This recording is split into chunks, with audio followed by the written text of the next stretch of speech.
ছোটবেলায় বাবা মা মারা যাওয়ার পরে আমি আমার কাকুর কাছে মানুষ হয়েছি।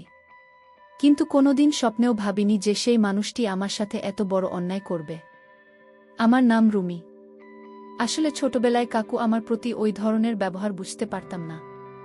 ধীরে ধীরে যখন বড় হয়ে উঠছি তখন বুঝতে পারি আমার কাকু তো আমাকে নোংরা কথা বলত। আমার বয়স তখন মাত্র 16 বছর। ভগবান না করুক আমার মতো এত খারাপ দিন আর কোনো মেয়েকে দেখতে হয়। আমার কাকু সারাদিন বাড়ির বাইরে থাকত এবং রাতের বেলা মাতাল হয়ে বাড়ি ফেরত। কাকুকে ও রকম অবস্থায় দেখে আমি ভয়ে দরজা লাগিয়ে ঘরের ভিতরে থাকতাম। একদিন তো কাকু সমস্ত সীমা পার করে দেয়। কারণ সেদিন রাতের বেলা কাকু মাতাল হয়ে বাড়িতে ফেরে। তারপর সে আমাকে ডাক দেয়। আমি ভয় কাকুর কাছে যাই। এক কাকু তখন আমাকে বলে আমার পায়ের জুতোটা খুলে দেওয়া। কাকু তখন সোফায় বসে টেবিলের উপর পাতা রেখেছিল। আমি তখন পায়ে হাত দিয়ে জুতোটা খুলে দিই। তারপর কাকু বলল, আজ তোকে আমি একটা কথা বলবো। আমি তো আগে থেকেই জানতাম কাকু কি বলতে চায়, কিন্তু আমার তো আর কোথাও যাওয়ার জায়গা নেই, তাই কাকুর কথা আমার রাখতে হয়। আমি বললাম, কাকু তুমি আমাকে আজেবাজে কথা বলবে না, কারণ আমি তো তোমার মেয়ের মতোই। কাকু তো বাবার মতোই হয়, কিন্তু সেদিন কাকু এতটাই মাতাল ছিল যে সে আমাকে জোর করে ঘরের ভিতরে আটকে ফেলে। কাকুর তো অনেক বয়স হয়েছে। আমি কাকুকে তখন ধাক্কা দিয়ে ফেলে দেয়। তারপর দরজা খুলে পালিয়ে যায়। কিন্তু আমি তো পালিয়েও রেহাই পেলাম না, তাই সেদিন পালিয়ে গিয়েছিলাম। বাবা মা না থাকার কষ্টটা যে কি একমাত্র আমি এবং আমার ভগবান জানতাম। আমার নিজের কাকু যে আমার সঙ্গে এত খারাপ ব্যবহার করবে, এখন এটা ভেবে আমার খুব খারাপ লাগে। সেদিন রাতের বেলা যখন আমি বাড়ি থেকে পালিয়ে রাস্তায় রাস্তায় ঘুরে বেড়াচ্ছিলাম এবং আমার মাথা কাজ করছিল না যে আমি এবার কি করব, কোথায় যাব, কারণ আমার বয়স তখন মাত্র 16 বছর। ওই রাতে আমি যখন পাগলের মতো রাস্তায় রাস্তায় ঘুরে বেড়াচ্ছিলাম, তখন হঠাৎ করে একটা বড় গাড়ি আমার সামনে আসে। তারপর গাড়ি থেকে নেমে আসেন একজন ভদ্রমহিলা। ওই ভদ্রমহিলা আমার সামনে এসে বলে, কি হয়েছে মা, তুমি এত রাতে রাস্তায় রাস্তায় একা ঘুরে বেড়াচ্ছে কেন? তোমার বাবা মা তো তোমার জন্য অপেক্ষা করবে। তারপর ওই মহিলাটি আমার চোখের জল মুছে বলে, তোমার কি হয়েছে? তুমি এভাবে কাঁদছো কেন? আমি তোমার মায়ের মতোই, তোমার কষ্ট আমাকে বলতে পারো।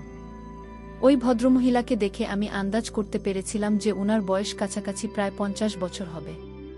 তারপর উনি আমাকে গাড়ির ভিতরে নিয়ে যান। আমি এবং আমার চোখ মুখ মুছে বলেন, কি হয়েছে তোমার? এবার শান্তভাবে আমাকে বলো।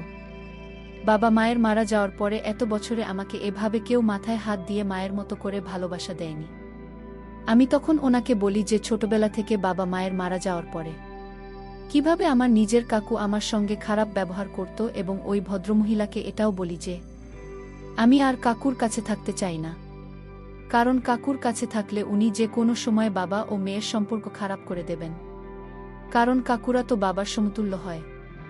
আমার সব কথা শোনার পরে ভদ্রমহিলাটি আমাকে জড়িয়ে ধরেন এবং বলেন, তোমাকে আর ওখানে ফিরে যেতে হবে না, আমি তোমার ব্যবস্থা করে দেব। আমার চেনা জানা আশ্রম আছে, ওই আশ্রমের তোমার মতো অসহায় মেয়েদের থাকতে দেওয়া হয়, ওখানে লেখাপড়ার ব্যবস্থা আছে। আমি তোমাকে কাল সকালবেলা ওই আশ্রমে নিয়ে যাব। আজ অনেক রাত হয়ে গেছে, তুমি এই মুহূর্তে আমার বাড়ি চলো। ওই মহিলাটির কথা শুনে আমি ওনার বাড়ি যেতে রাজি হয়ে যাই, কারণ বাবা মায়ের মারা যাওয়ার পরেই ভাবে আমার পাশে বসে কেউ আমার কষ্ট জানার চেষ্টাও করেনি। তারপর আমি ওই ভদ্রমহিলার সঙ্গে ওনার বাড়ি চলে আসি। সেদিন রাতে ওর বাড়িতে খাওয়া দাওয়া করেছিলাম। তারপর উনি একটা রুমে আমাকে থাকতে দিয়েছিলেন। তারপরের দিন সকালবেলা ভদ্রমহিলা আমাকে নিয়ে আশ্রমে চলে যান। আশ্রমে আসার পরে আশ্রমের পরিবেশ দেখে আমি খুব খুশি হয়েছিলাম, কারণ ওখানে আমার মতো আরও অনেক মেয়ে ছিল। তাদের মুখের হাসি দেখে ভেবেছিলাম এবার হয়তো আমার কষ্টের দিন শেষ এবং আমার মুখে এবার হাসি ফুটবে। তারপরে ভদ্রমহিলাটি আমাকে ওই আশ্রমে ছেড়ে চলে যায়। ওই আশ্রমটি যে মহিলা ছিল, ওই মহিলাকে আশ্রমের সবাই ম্যাম বলে ডাকত। সেদিন আশ্রমে আসার পরে আমার ম্যাডামের সঙ্গে দেখা হয়নি। ওই আশ্রমে রাকিব বলে একটা ছেলে ছিল, সে ওই আশ্রমে স্টাফ হিসাবে ছিল। রাকিব আমাকে দেখার পর বলে, তোমার সঙ্গে যা হয়েছে আমি সব শুনেছি। যে ভদ্রমহিলাটি তোমাকে এখানে রেখে গেছেন, উনি আমাকে তোমার ব্যাপারে সব কিছু বলেছেন। আজ রাতের বেলা তোমার ম্যাডামের সঙ্গে দেখা হবে। এখন তুমি রুমে গিয়ে আরাম করো। তারপর রাকিব সাহারা বলে একটা মেয়েকে ডাক দেয়। তারপর রাকিব সাহারাকে বলে, রুমিকে তোমার রুমে নিয়ে যাও। আজ থেকে তুমি তোমার রুমে থাকবে। তারপর সাহারা দিদি আমাকে নিজের রুমে নিয়ে যায়। ও বলে এই রুমে থাকতে গেলে কিন্তু পরিষ্কার পরিচ্ছন্নভাবে থাকতে হবে। এই রুমটাকে নোংরা করা যাবে না। আর আলমারিতে আমার জামা কাপড় আছে, আমার জামা কাপড়ে একদম হাত দেবে না। আমি যখন সাহারা দিদিকে বলো ঠিক আছে দিদি, আমি রুমটাকে পরিষ্কার পরিচ্ছন্নভাবে রাখব, তখন সাহারা দিদি আমার দিকে তাকিয়ে বলে, তুমি আমাকে কি বললে আর একবার বলো। আমি তখন সাহারা দিদির দিকে তাকিয়ে বলি, ঠিক আছে দিদি, আমি রুমটাকে পরিষ্কার করে রাখব। তারপর সে আমার হাত ধরে বলে, আসলে এতদিন ধরে আমি এখানে আছি, আমাকে এত রেসপেক্ট দিয়ে কেউ কথা বলেনি। তুমি যখন আমাকে দিদি বললে আমার খুব ভালো লাগল। তাই আজ থেকে তুমি আমার ছোট বোনের মতো, তোমার যা দরকার হবে আমাকে বলবে। সেদিন সারাদিন আমি খুব খুশি ছিলাম। তারপর রাতের বেলা দেখি সাহারা দিদি আমাকে ডাকতে এসেছে, তুমি তাড়াতাড়ি নিচে চলো, ম্যাডাম আশ্রমে চলে এসেছে এবং তোমার সঙ্গে দেখা করার জন্য নিচে দেখেছেন। আমি তখন অনেক বেশি এক্সাইটেড হয়ে ম্যাডামের সঙ্গে দেখা করতে চাই। আমি যখন নিচে যাই তখন ম্যাডামের সাজ পোশাক দেখে আমি খুব আশ্চর্য হয়েছিলাম। তারপর উনি আমাকে পা থেকে মাথা পর্যন্ত খুব ভালো করে দেখেন। তারপর বলেন, এই মেয়েটি তো আমার আশ্রমে 4 চাঁদ লাগিয়ে দেবে, কারণ আমি দেখতে খুবই সুন্দর ছিলাম। আমি তো কিছুই বুঝতে পারছিলাম না উনি কেন আমার দিকে এরকম ভাবে তাকিয়েছিলেন এবং কেন উনি ওই ধরনের কথা বলছিলেন। ভেবেছিলাম ম্যাডামের সঙ্গে বসে কিছুক্ষণ কথা বলবো এবং গল্প করব, কিন্তু উনি তো রাগী মেজাজে ছিলেন। আমি প্রথম দিন ওনার চোখ মুখ দেখেই বুঝতে পেরেছিলাম। সেই দিন ম্যাডাম আমাকে দেখার পরে সাহারা দিদিকে বলে, কালকে রুমিকে রেডি করার দায়িত্ব তোমার। আমি তো বুঝতে পারছিলাম না কালকে কিসের জন্য ম্যাডাম আমাকে রেডি করার কথা বলেছিলেন। তারপর সেদিন রাতের বেলা খাওয়া দাওয়া সেরে সবাই নিজের ঘরে শুয়ে পড়ে। তারপরের দিন সকালবেলা সাহারা দিদি আমাকে একটা নতুন ড্রেস এনে দেও বলে, আজ সন্ধ্যায় আমাদের আশ্রমে একজন স্পেশাল গেস্ট আসবেন, যার জন্য সবাইকে রেডি হয়ে থাকতে হবে। আর এই ড্রেসটা ম্যাডাম তোমার জন্য দিয়ে পাঠিয়েছেন, এই ড্রেসটা পরে আজ সন্ধ্যায় তুমি রেডি হয়ে থাকবে।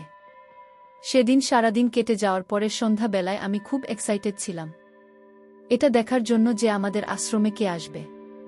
তারপর সন্ধ্যাবেলায় আমি রেডি হয়ে রুম থেকে বেরিয়ে নিচে যাই। নিচে গিয়ে দেখি আশ্রমের বাকি মেয়েরাও রেডি হয়ে আছে। তারপর কিছুক্ষণ পরে দেখি ম্যাডাম নিজের রুম থেকে বেরিয়ে আসে এবং আমাদের সবাইকে বলে, আশ্রমে আজ স্পেশাল গেস্ট আসবে না, খুব ভালো করে খাতির যত্ন করতে হবে। কিছুক্ষণ পরে দেখি একটা লোক হাতে সুটকেস নিয়ে আশ্রমের ভিতরে আসে। সেই লোকটাকে দেখে আশ্রমের প্রত্যেকটি মেয়ে হাত জোড় করে নমস্কার করে। আমি যেহেতু সবার পিছনে দাঁড়িয়েছিলাম, তখন ম্যাডাম আমাকে ডাক দিয়েও বলে, রুমি তুমি সামনের দিকে এসো এবং এর সাথে দেখা কর। তারপর ম্যাডামের কথা অনুযায়ী আমি স্যারের সঙ্গে দেখা করি। তারপর উনি আমাকে দেখার পর বলেন, বাহ, তুমি তো খুব সুন্দর দেখতে, তোমার মতো এত সুন্দর এর আগে কখনো দেখিনি। আমি তো ওনার কথার মানে কিছুই বুঝতে পারিনি। তারপর ম্যাডাম সাহারা দিদিকে বলল, সাহারা, রুমিকে উপরের ঘরে নিয়ে যাও। তারপর সাহারা দিদি আমাকে ঘরে নিয়ে যায় এবং বলে, তুমি এখন রেডি হয়ে যাও। আমি তখন সাহারা দিকে জিজ্ঞেস করি, কিসের জন্য রেডি হয়ে থাক দিদি? সাহারা দিদি তখন আমাকে বলে, একটু পরেই সব বুঝতে পারবে। এই বলে শাহানাদি মাথা নিচু করে রুম থেকে বেরিয়ে যায়। রুম থেকে বেরোনোর কিছুক্ষণ পরে আমাদের আশ্রমে যেয়ে স্যার মেহমান হিসাবে এসেছিলেন। ওই স্যার আমার রুমে ঢুকে যায় এবং রুমে ঢুকে দরজাটাকে ভেতর থেকে লক করে দেয়। আমি তখন ভয় পেয়ে বলি, স্যার আপনি রুমে কি করছেন এবং আপনি দরজা কেন ভেতর থেকে লক করছেন? স্যার তখন আমার দিকে এগিয়ে এসে বলে, তোমাকে দেখে আমার খুব ভাল লেগেছে। উনার কথার মানে তো আমি কিছুই বুঝতে পারছিলাম না। তারপর আমি জিজ্ঞেস করি, আপনি কি বলতে চাইছেন? স্যার তখন আমার দিকে এগিয়ে এসে বলেন, তাড়াতাড়ি নিজের তৈরি করে নাও। আমি তখন রাগে তাকে বললাম, আপনি কি বলছেন? আপনি এখনই এই রুম থেকে চলে যান আর আপনার মুখে মুখোশ খুলুন, আমি আপনাকে চিনতে পারছি না। তখন লোকটি বলল, আমি তো এখান থেকে চলে যাওয়ার জন্য আসিনি। আমি একদিনের জন্য তোমার ম্যাডামকে 50,000 টাকা দিয়েছি এই ধরনের কথা বলতে, আর আপনি এখনই আমার রুম থেকে বেরিয়ে যান, নইলে আমি চিৎকার চেঁচামেচি শুরু করব। এই সব নাটক আমি একদম পছন্দ করি না। যখন লোকটি ওই কথা বলল, আমি তখন লোকটিকে একটা জোরে থাপ্পড় মেরেছিলাম। তারপর দেওয়ার সাথে সাথে তার মুখের মুখও মাটিতে পড়ে যায়, আর তাকে দেখে তো আমার দম বন্ধ হয়ে আসছিল। লোকটি আর কেউ নয়, সে আমার কাকু। আমি বললাম, কাকু তুমি এখানে এসেছ? আমি তোমার কাছ থেকে পালিয়ে বাঁচার জন্য তোমার বাসা ছেড়ে চলে এসেছি, আর তুমি কিনা এই পর্যন্ত চলে আসছে। কাকু বলল, তুই ভেবেছিস তুই পালিয়ে বাঁচতে পারবি? তা কোনোদিনই সম্ভব না। তারপর আমি ভয়ে রুমের মধ্যে চিৎকার চেঁচামেচি শুরু করে দিই। তারপর কাকুকে বললাম, কাকু আমি তো তোমার মেয়ের মতো, তাহলে তুমি কেন আমার সাথে এমন অন্যায় করবে? কিন্তু কাকু তো আমার কোনো কথাই শুনল না। তারপর আমি কোনো উপায় না পেয়ে যখন ভয়ে চিৎকার দিলাম, তখন ম্যাডাম আমার রুমে আসলো। ভেবেছিলাম ম্যাডাম যেহেতু রুমে চলে এসেছে তাহলে আমাকে এবার রক্ষা করবে। কিন্তু আমি যখন ম্যাডামকে তার ব্যাপারে সব কথা বলেছিলাম, তখন ম্যাডাম আমার গালে একটা থাপ্পড় মেরে বলে, স্যারের সাথে ভালো ব্যবহার কর, নইলে আমার থেকে খারাপ আর কেউ হবে না। আমি ম্যাডামকে বললাম, ম্যাডাম সে তো কোনো ছাড় নয়, সে আমার নিজের কাকু, যার ভয়ে আমি কাকুর বাড়ি থেকে পালিয়েছিলাম, আর সেই কিনা এখানে আসলো। আমি কাকুকে বললাম, কাকু তুমি তো মানুষ না, মানুষ নামের কলঙ্ক তুমি, যে কিনা নিজের ভাতিজিকে এরকম করতে পারে। কাকু তোমার এখানে টাকা দিয়ে কোনো কিছু করা লাগবে না, তুমি ম্যাডামের কাছ থেকে টাকাগুলো ফেরত নাও, আমি কথা দিচ্ছি আমি আবার তোমার বাড়িতে ফিরে যাব, আমি তোমার সমস্ত কথা মেনে নেব এবং তুমি যা চাও তাই পাবে, কিন্তু দয়া করে এখান থেকে তুমি আমাকে নিয়ে যাও। তখন আমার কাকু বলে, তুই সত্যি বলছিস? যদি সত্যি বলিস তাহলে আমি তোকে এখান থেকে নিয়ে যাব আমার বাড়িতে, কিন্তু তুই আমাকে কখনো ধোঁকা দিতে পারবি না, আমি তো তোকে চাই। তারপর কাকুর কথায় আমি রাজি হয়ে গেলাম। তারপর কাকু আমাকে এখান থেকে বের করে তার নিজের বাড়িতে নিয়ে গেল। আমি কাকুকে বললাম, কাকু আমি তোমাকে অনেক পছন্দ করি, কিন্তু তুমি আমার সাথে এরকম খারাপ ব্যবহার করো না। তারপর কাকুর বাড়িতে যখন আসলাম, তখন আমি একটি অন্য রুমে ঘুমাচ্ছিলাম। তারপর অর্ধেক রাতে কাকু জেগে উঠল, কিন্তু আমি ঘুমাইনি, ঘুমের ভান করেছিলাম, কারণ আমি জানতাম কাকুর নজর ভালো না, তাই আমি ঘুমাইনি। আমার মনের মধ্যে একটা সিদ্ধান্ত কাজ করেছে, আমি যে করে হোক তার হাত থেকে আমাদের বাঁচাতে হবে। তাই এই শয়তান কাকুকে মেরে ফেলার সিদ্ধান্ত নেয়। মনে মনে আমি কাকুকে বললাম, কাকু তুমি আজ রাতে আমার ঘরে আসবে এবং তুমি যা বলেছ তাই হবে। আমি তাকে মিথ্যা কথা দিয়ে আমার ঘরে নিয়ে আসলাম। তারপর আমি আগে থেকে একটি শরবত তৈরি করে রেখেছিলাম কাকুকে খাওয়ানোর জন্য। কাকু মনের আনন্দে আমার ঘরের ভিতর প্রবেশ করল। কাকুর মুখে হাসির ছাপ ছিল, কাকুকে দেখে খুব আনন্দিত মনে হচ্ছিল। কাকু যখন আমার বিছানায় বসল, কাকু তখন বলা, আজ তুমি নিজের ইচ্ছায় বলেছিস তোর ঘরে আসতে, তাই আমি আসলাম। আমি কাকুকে বললাম, কাকু তুমি এই শরবত খেয়ে নাও, কারণ অনেক দিন ধরে আমি তোমার সেবা যত্ন করতে পারিনি, তুমি আমাকে ক্ষমা করে দিও, আর এই শরবতটা খেয়ে নাও। তারপর তোমার সাথে কাকু আমার কথা শুনে খুব খুশি হলেন এবং শরবতও খেয়ে নিলেন। শরবত খাওয়ার সাথে সাথে কাকু বিছানায় পড়ে গেলেন। তার কিছুক্ষণ পরেই কাকু মারা গেলেন। তারপর বাড়ির আশপাশের লোকেরা জেনে গেল। বাড়ির লোকেরা কিন্তু এটা বুঝতে পারেনি যে আমি তাকে মেরে ফেলেছি। সবশেষে দর্শকদের উদ্দেশ্য করে একটি কথা বলতে চাই, এরকম কাকু থাকার চেয়ে না থাকা অনেক ভালো। সে একজন চরিত্রহীন ছিল, এতটাই খারাপ ছিল যে সে নিজের ভাতিজির সাথে। বন্ধুরা, আজকের গল্পটা এখানেই শেষ করছি। যদি গল্পটি তোমাদের কাছে ভালো লেগে থাকে তাহলে অবশ্যই চ্যানেলটি সাবস্ক্রাইব করে পাশে থাকবে। ধন্যবাদ।